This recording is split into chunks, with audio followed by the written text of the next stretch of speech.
Save nature.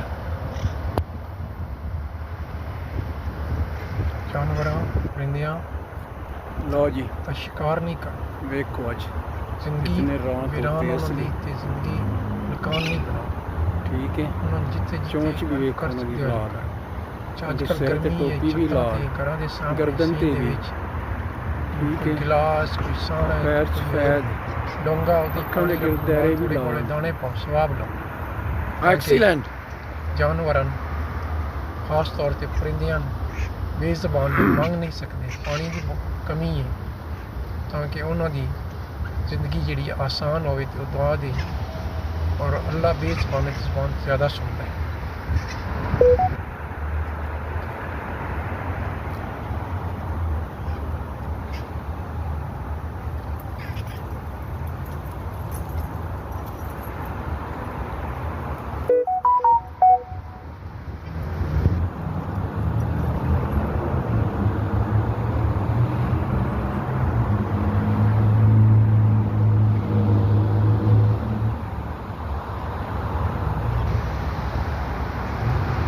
और बिदड़क को अपना फ्रूट खा रहे हैं। It's okay, it's okay. I'm up. I'm not down.